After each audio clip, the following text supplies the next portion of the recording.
Hello at magandang araw po sa lahat. We're live and alive. Wait a minute. Ayusin ko muna yung mga dapat ayusin sa ating live feed para sa araw na to. Mhm. Di ko na nakita.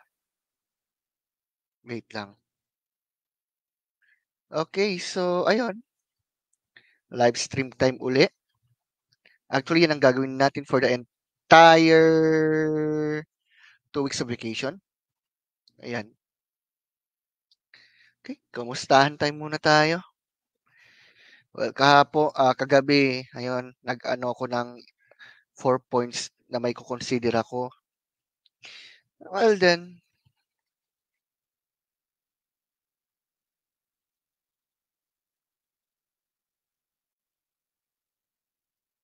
sa totoo lang, ah, medyo kailangan natin ng kaunting pahinga, ganyan. Ayan. So, ayan, i-share ko muna ito. Sharing time muna. So, ilang araw na lang po, Christmas na. Review time ba? Or I don't know. Ay, minsan ang buhay talaga parang life, no? Yeah, just kidding. So, ayan, kamusta po kaya lalo yung mga nanggaling sa simbang gabi? Kamusta naman po ang lahat? Lalong-lalo na po sa mga viewers po natin today. Ayun, sharing muna yung aking ginagawa as of now. Kwentuhan moments ba? Siyempre naman, kwentuhan moments nga naman, di ba? Hmm. So, ayun. As of now, sinishare ko pa ngayon sa GCs. Okay? Pwede pa po tayong magpa-shoutout din. At depende kung, ano, let's say, mhm, ano ba? Kwentuhan moment ba tayo niyan? Pwede rin. Kasi, lalo na, kung pwede nga lang itanong, ano ba yung plano sa pagkakataong ito, lalo na ngayon? Be frankly speaking, ang dami nating kailangang gawin. Hindi lang yung tipong nakatunganga lamang tayo sa wala. Kaya nga, mahalaga, mahalaga rin lang naman din na magkaroon tayo ng realization concerning sa mga bagay-bagay. Okay, maybe there are some of us, ayun, may pinagpe-pray, especially on that time na malapit na po yung sinasabing Kapaskuhan. Okay, maybe there are some of us na magsasabi na di nagdiriwang ng Christmas because of the issue about the date. Okay, fine. But then, let's face it, no?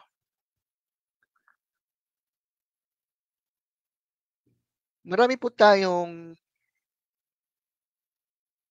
dapat may pagpasalamat talaga sa Lord. Lalong-lalo na ngayon. And whether we like it or not,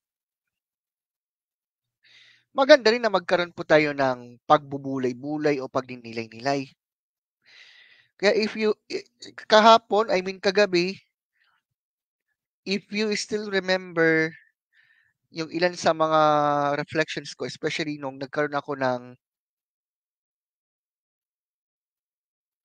5 years na, 5 years na, 10 years na tuloy.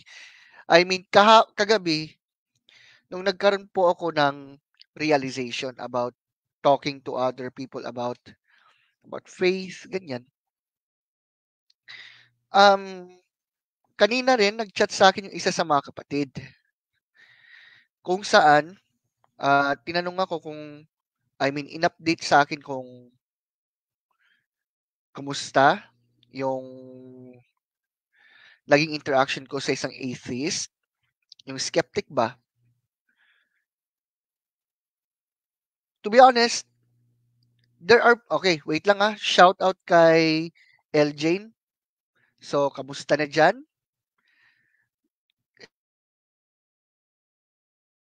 And then shout out din kay Brother Gab. Ayun, nakita na rin. Siguro star yan. That's okay. Anyway, let me continue. No. Okay, shout out ulit sa'yo, L. Jane. May libre bang kape dyan? Hindi, biro lang. Ayan. So, you know what?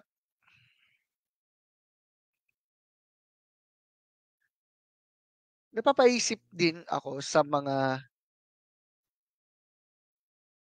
pag-uusap. Kasi, tingnan nyo halimbawa,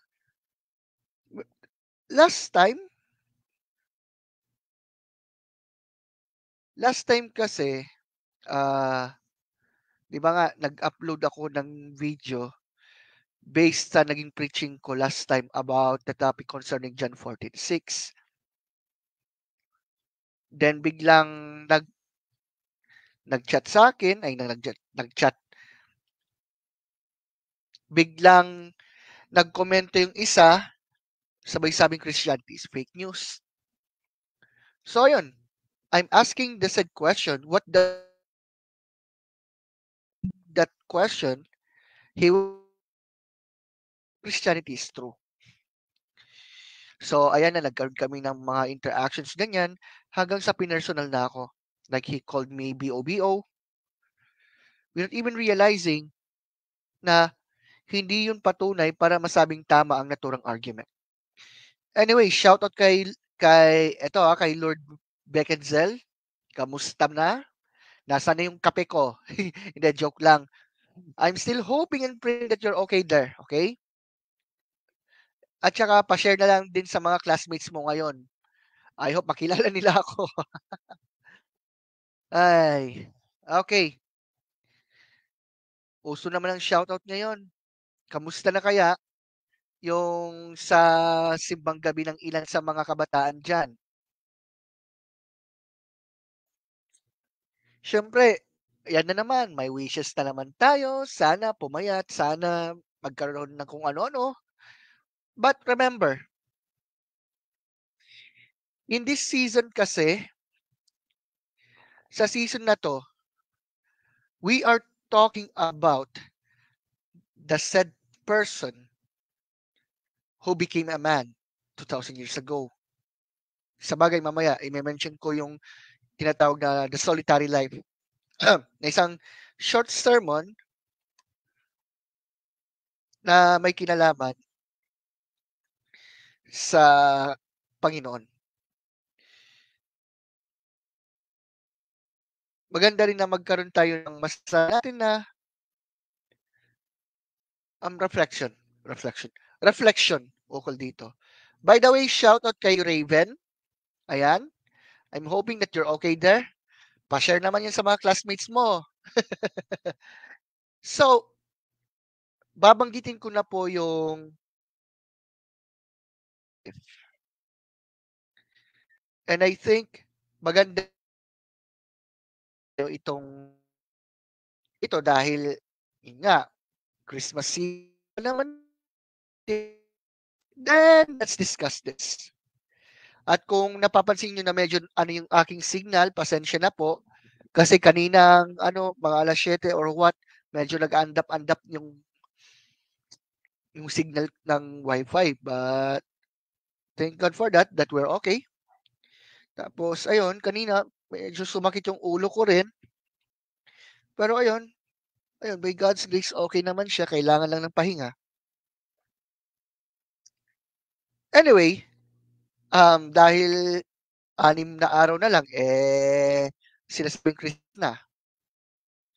So, gusto kong magkaroon po tayo ng reflection dito. I don't care if you are celebrating Christmas or not, that's okay for me. Basta itong pinaka-mensaheng ito nawa ay ma-realize po ng bawat isa sa atin. So, ulit, ayun, isa-shoutout ko uli sina Brother Gab, si L. Jane, si Lord, at si Raven. Tapos nag-chat uli si Lord. Kape. Ay, nako, maglibre ka na lang ng Starbucks. Joke lang. So anyway, gusto kong magkaroon tayo ng realization dito, ne? So I will mention certain Allen Francis. At ang pamagat nito, One Solitary Life. Anyway, magpakita ako para makita ninyo ako. Ayan. So, ayun. I hope nakikita na po ako dito. Ne? So, at this point, I'm hoping that we are all okay for this hour. Kanina talaga. Ay, nako. Sorry, nantok na. Uy, shoutout uli kay Brother Gab. Nagbigay ng 50 stars, no? Okay. Wow. Ewan ko lang kung ano. Pero, thank God for that. Actually, bago ko ituloy yung One Solitary Life, kanina nag-share din kami about sa naging interaction niya sa The Same Atheist. Then, yun lang, syempre, maintindihan ko kung sinabihan siya ng mga kapatid din. Actually, nasabi ko rin naman na, you know what? Kapag ka mag-share tayo kasi ng gospel message, we must be aware on 1 Peter 3:15 kasi. But sa bagay kasi, madalas tayong mga tao, aminin natin, ayaw nating magpatalo, ganyan. At pero magkagayon pa man, sabi ko nga, kapag ka nakita ko na hindi na interesado yung tao at kung ano na, I just decided to block that person. Actually, hindi po yun sign ng kaduwagan kakungayan. Ayaw mo ng gulo. Siyempre, Christian ka, kumbaga.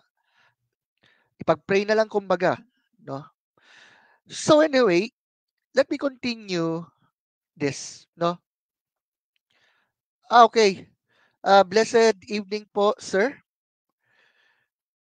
Praise God din po. Napapanood ko rin po yung mga live stream nyo po, lalo sa mga worship services nyo. Praise God po sa buhay ninyo. By the way, gusto ko i-present sa inyo ito ha. Mag-share screen muna ako dito. One Solitary Life. Let me see. I'm still hoping na nakita nyo po ngayon sa screen ito. Okay? Para at least kayo rin mismo magkaroon po ng reflection, so to speak. Okay? Shout out kay Eli Yang from Jupiter. Bira from Jupiter pa talaga, ane. Anyway, sharing kasi tayo ngayon, so mag-share tayo ngayon, no? So, let me read this one. One Solitary Life. Here is a man who was born in an obscure village, the child of a peasant woman. He grew up in another village. He worked in a carpenter shop until he was 30. Then for 3 years, he was an itinerant preacher. He never owned a home. He never wrote a book. He never held an office. He never had a family. He never went to college. He never put his foot inside a big city. He never traveled 200 miles from the place he was born. He never did one of the things that usually accompany greatness. He had no credentials but himself. While still a young man, the tide of popular opinion turned against him. His friends ran away. One of them denied him. He was turned over to his enemies. He went through the mockery of a trial. He was nailed up on a cross between two thieves. While he was dying, His executioners gambled for the only piece of property he had on earth, his coat. And when he was dead, he was laid in a borrowed grave through the pity of a friend. Ito kasi sinulat ito noong 19th century, okay? Kaya i-ano natin, i-paraphrase natin to 20. 20. So 20 long centuries to. 20 long centuries sorry, 20 centuries na to kasi ito 19th centuries. Ang ginawa lang natin, in-insert natin yung 20 kasi we are living in the 21st century, no? 20 long centuries have come and gone, and today he is a centerpiece of the human race and leader of the column of progress. I am far within the mark when I say that all the armies that ever marched, all the navies that were ever built, all the parliaments that ever sat, and all the kings that ever reigned, put together, have not affected the life of man upon this earth as powerful as has that one solitary life. Yan po yung one solitary life ni ni Dr. James Allen Francis. So at this point, magkaroon po tayo ng reflection dito. Okay? So ayun, malapit na po yung sinasabi nilang Christmas. Oh, by the way, shout out kay Prince Jake. Sinong Nyegoy? Grabe ka naman. And kay Brother Ryan, shout out sa'yo. Praise God for that. Okay? But anyway, let us think about it. No, this man claimed the titles and that truly make.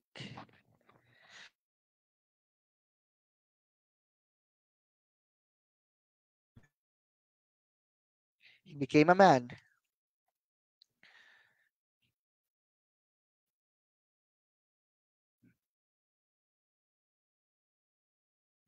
He became a man in order to lay his life as a ransom for many. Isipin natin,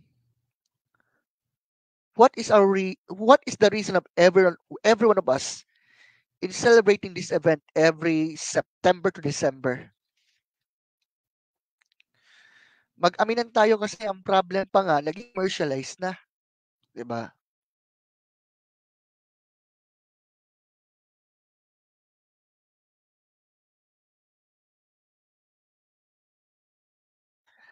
Alam yung tipong parang so-called guilty, so to speak, kasi parang na ano lang, pag Pasko, okay, bigayan, pero pag natapos na yung Pasko, wala na. But do we ever forgot the main reason why we are celebrating Christmas? By the way, bago ko ipagpatuloy, shout out uli kay Eli Yang. Sir, ehem, pakape-kape ka na po. Di pa ako, nag-Starbucks ako kanina, pero actually, may tinatapos din ako na ano, project, so to speak. Pinaplanong action research. Di ko pa nga tapos yung ano yung sa masteral degree, pero tatapusin ko in time, Lord willing, ngayong week na to, before Saturday. O yan, kape tayo. O, meow meow.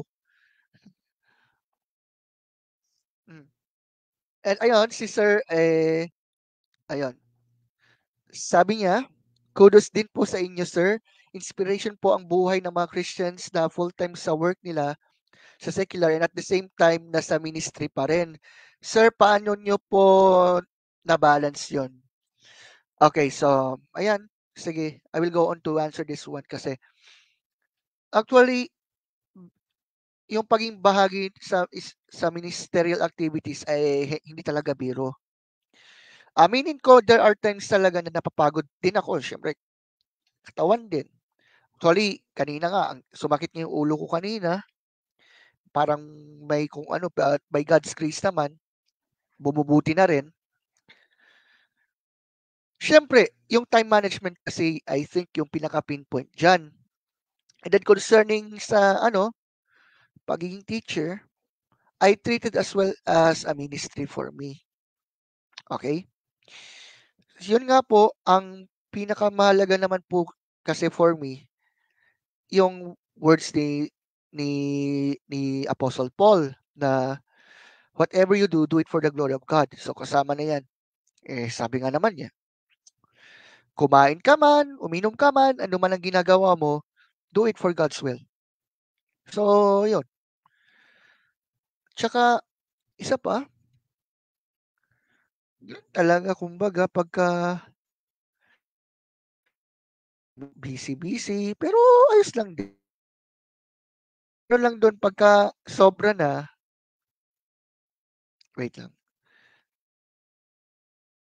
pagka sumobra na talaga sa, ano, yung pagod, ganyan, ang gagawin ko na lang, pahinga muna, syempre. Kailangan din kasi natin ng rest, no?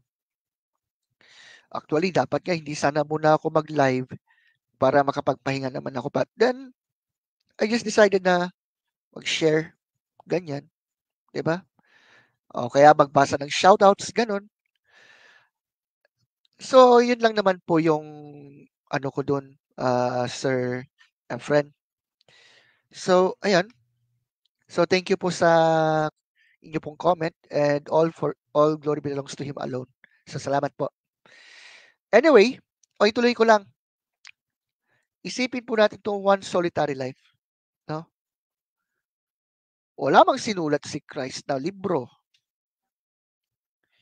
Hindi naman siya masasabing nagiging ano, parang parang yung sa mga politicians, so to speak. But then, grabe yung impact niya sa kasaysayan ng sangkatauhan, 'no? Grabe. We can hindi minsan ito, isipin natin, lalo na po, Pasko naman, naririnig na natin ngayon yung mga preaching about how God became a man. Ayan, mapapaisip talaga tayo diyan. How come, right? Take note, King of Kings, Lord of Lords, and yet, according to Apostle John, the Word became flesh and made His dwelling among us, no? Pero ngayon, itong napapansin ko no? At maging real talk lang po tayo. Okay, fine. Yon, nagsisimpa naman tayo linggo-linggo. Ayan, dumadalo tayo sa mga prayer meetings. Ngayong December, ayan, sigurado ko, there are some evangelical churches na nagsasagawa ng Christmas party tuloy ng, ano yon, simbang gabi. Okay? Fine. Okay naman. But then, here is the main question na dapat po sanang ma-realize ng bawat isa sa atin. Kaya po ba tayo, ayan, yung sa simbang gabi, ganyan, kaya po ba tayo dumadalo doon dahil parang nagano tayo na make a wish, ganyan? Well, we have no problem on that, mga kapatid, kasi ganun naman talaga yon. Pero ang isa sa malaking tanong, do we have a time to give thanks to the Lord who created us, who saves us? Kasi ang problem minsan nagiging commercialized na pirmi. Wala namang problema sa pagsasaya, party, wala namang problema. Kaso 'wag po tayong makalimot kasi. Naalala ko tuloy yung sinabi ng nakausap ko before na skeptic nga na, he can live life without the need of God. Pero if God doesn't exist, how can we be sure about what will be the purpose in life, right? Kasi yun po minsan ang nakakalungkot Ayun, may caroling na po tayo, may ganyan-ganyan, ganun-ganon. Pero do we ever forget the main reason for this season? Tapos sasabihin ng iba, parang pinipilit daw yung tungkol daw sa gospel message. Ay, buhay nga naman, no? Anyway, ayun, ilang araw na lang, Christmas na. Naku, excited po yung mga ano yan, mga inaanak po dyan, mga ninong at ninang, maghanda. Ayan. But you know what? Kung papansinin po uli natin tong akdang 'to na One Solitary Life, gustong balikan talaga 'to at nang sa ganoon ay magkaroon po tayo ng reflection. Remember, ang sabi, "Here is a man who was born in an obscure village, a child of a peasant woman. He grew up in another village. He worked in a carpenter shop until he was 30. Then for 3 years, he was an itinerant preacher." Itong Jesus na ito, hindi mo akalain na siya na pala yung Mesiyas, ang tagapagligtas, so to speak. Yung tipong for 30 years, parang tahimik lang, ganyan. But at the end of the day, sa loob ng 3 taon, ang kanyang mga turo ay nakaimpluwensya sa lahat ng mga tao doon. He never owned a home. He never wrote a book. He never held an office. He never had a family. He never went to college. He never put his foot inside a big city. He never traveled 200 miles from the place he was born. He never did one of the things that usually accompany greatness. He had no credentials but himself. Kalain mo yun, mga kapatid. Guys, lalong-lalo po sa mga nagsisimbang gabi po dyan, I hope you are listening to me right now. Lalo especially sa mga nagdiwang na po ng Thanksgiving. We always heard John 3:16. Lagi-lagi po yan. For God so loved the world that He gave His one and only Son, that whoever believes in Him shall not perish but have everlasting life. Well, okay. Ando na yung passage. But sometimes, do we ever forgot to read from John 3 from verses 16 down to 18? Let me read that for you, no? Para ano natin 'to lahat-lahat na. At sana po sa mga manonood pa lamang, I'm hoping that you will understand the point of this. Kasi, okay, fine, we can celebrate Christmas all we want.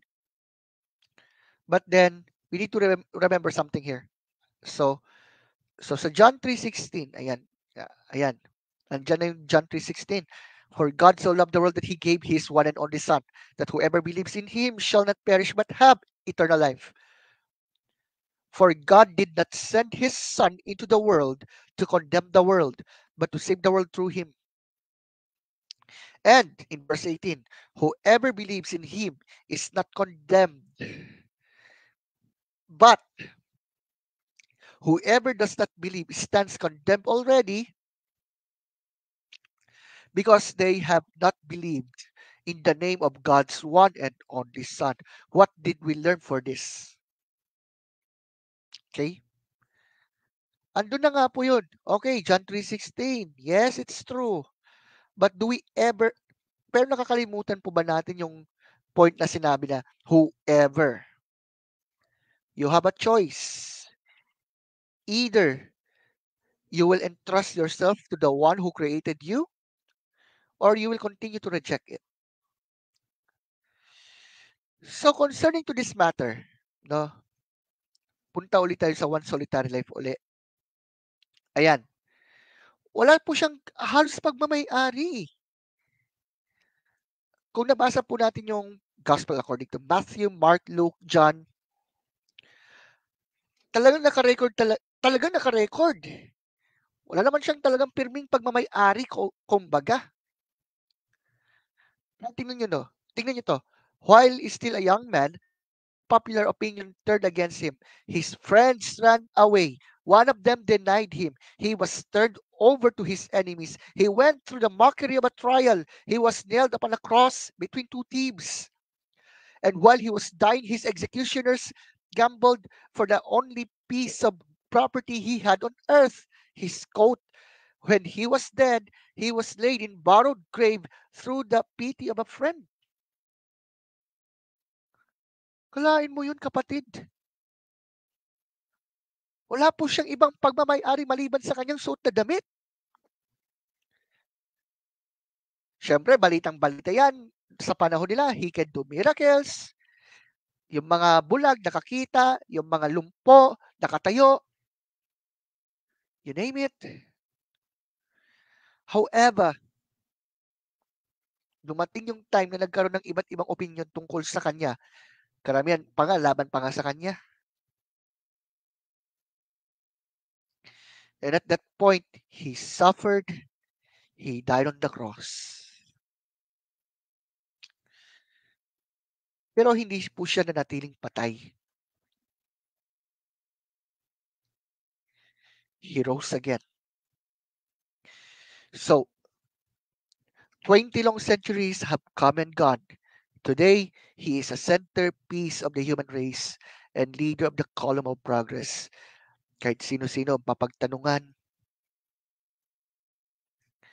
kahit yung mga itinuturing yung sarili nila ng mga quote and quote di mananampalataya, kahit papano alam nila kung sino tong Jesus na to, 'di ba? I am far within the mark when I say that all the armies that ever marched, all the navies that were ever built, all the parliaments that ever sat, and all the kings that ever reigned, put together, put together, have not affected the life of man upon this earth and has that one solitary life.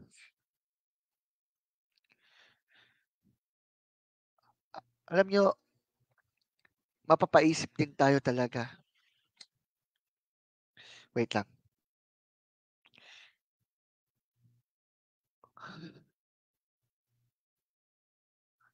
Ang dami na nating mga pagkakamali sa buhay na minsan tinatanong natin if we are still worthy. Bagamat aware po tayo na hindi po tayo karapat-dapat, so to speak. But then, ipinapaalala po sa atin yung kung paano minahal tayo ng Lord.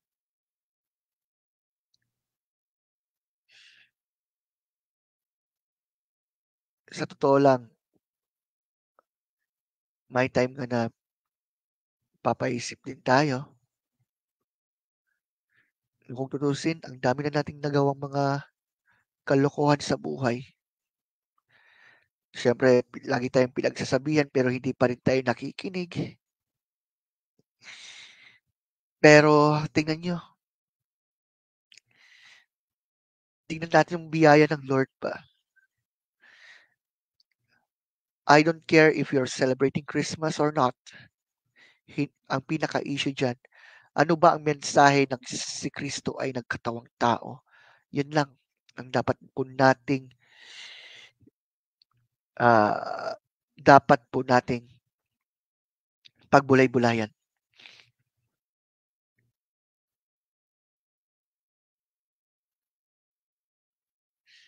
Nakakaiyak din minsan, lalo pagka nagugunita po natin yung time na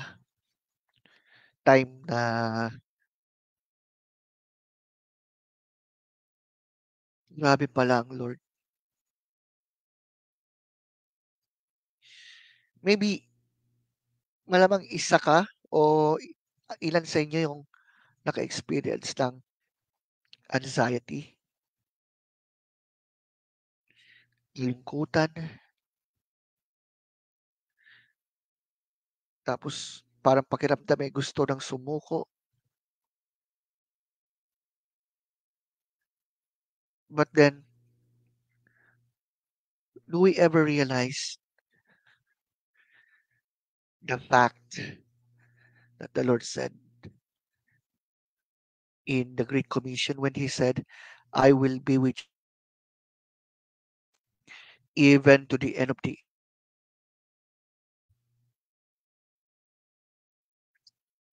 If you if you feel na parang walang nakakaintindi sa'yo, sige, fine. Malamang baka hindi ka rin masasabing parang hindi makikinig sa mga taong nag-a-advise sa'tin, ganyan. Aminin na natin, parang ang tigas-tigas ng ulo natin. Pero si Lord, lagi pong nagpapaalala sa atin. Binibigyan po tayo ng maraming mga pagkakataon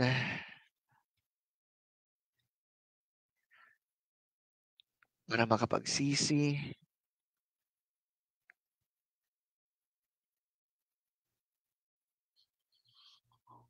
talikuran ang ating mga kasalanan. Patuloy na mamuhay ayon sa kalooban niya at magtiwala kay Kristo na ating tagapagligtas. At ngayong Christmas season, magkaroon po sana tayo ng realization na ang pagdiriwang nito ay hindi lamang kada Disyembre lang.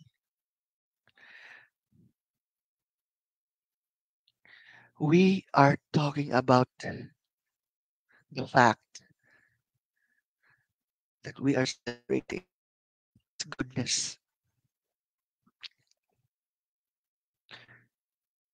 At kung lang, you're not alone on this. Huwag kang manatili dyan sa pagkaawa sa sarili. It's time for us to stand up.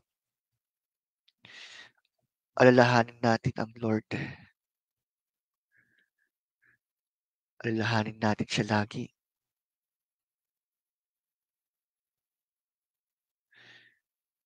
Remember that it's all about Him. After all. Okay. So that's all for now sa ating live stream. And I am hoping that we have learned a lot about this topic. So lalo na, marami magse-celebrate ng Christmas. Okay, fine. Sige. Pero, do we ever dare to re-examine ourselves? Tapos na po ang 2023. 2024 na naman. Kung meron man po tayong mga alalahanin sa buhay, remember Him. Remember the one who saves you. At kung may time po kayo, pwede nyo po i-search yung One Solitary Life. No? Pwede nyo pong basahin yung One Solitary Life. At mag-reflect po tayo. Okay? So, thank you guys for listening to this live stream. Medyo naano ako sa mga shoutout ngayon. Shoutout pa rin noon. Sige. I hope meron po tayong mga natutunan din naman. Okay, so thank you po sa mga nakapakinig ngayon sa live stream natin. At bago po tayo matapos, magsha-shoutout uli ako kay Brother Gab, kay Eljane, kay Lord, syempre kay Raven, nakakapalit lamang ng profile picture, si Sir Efren, syempre si Eliang, si Prince Jake, at maging si Brother Ryan. Well then, that's all for our live stream for tonight. Lord willing, we will have another live stream for tomorrow. So, enjoy lang. Enjoy lang sa buhay. But again, remember the Lord who created you. Okay, yun lamang po ngayon. Maraming salamat. See you po sa ating susunod na live stream. God bless po sa lahat.